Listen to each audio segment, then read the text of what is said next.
This morning, intelligence officials say they fear a new Senate report will put American lives at risk. It claims the CIA routinely used illegal tactics after the 9/11 attacks and lied about them. Democrats on the Senate Intelligence Committee are expected to release the report tomorrow.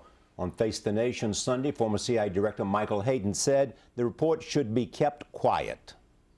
This will be used by our enemies to motivate people to attack Americans and American facilities overseas, and I am genuinely concerned by that, as was the Secretary of State and the Director of National Intelligence.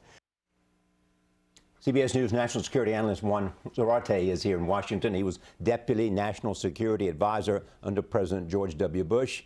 Good morning. Good morning, Charlie, Nora. What's in this report that so many people are worried about? And will it, in fact, we haven't seen the report, will it, in fact, lead to the lives of people overseas who may have been connected with the CIA?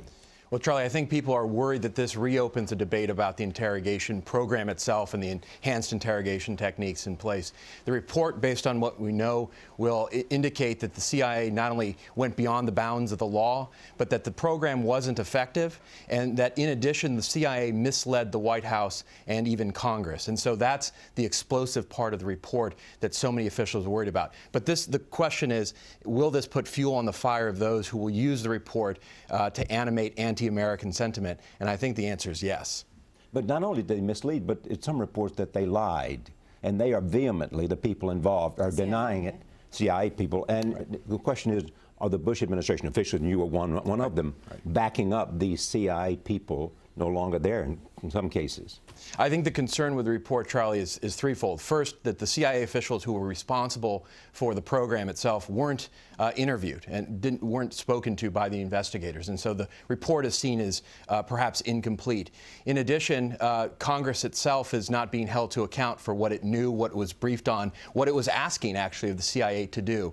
And finally, the fact that there's misstatements of fact, perhaps questions of the effectiveness, is really still at play. And so the problem is this report, I think, will add more confusion and smoke rather than light, and I don't think it'll bring clarity to the debate. We'll know more tomorrow as this report is released. Let's turn now to the raid in Yemen, that failed raid that led to the death of Luke Summers.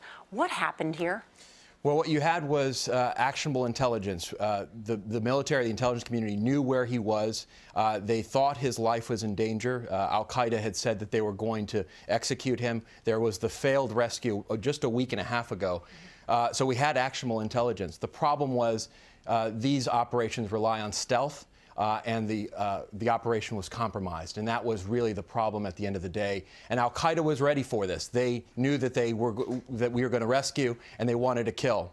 Do we know whether it was compromised by a dog barking that led them to know something was happening? Maybe. That may be the case, but it's not clear what actually triggered it. But they were ready to go, and they certainly were ready to execute the hostages. Juan, thank you so much. Thank you, Charlie.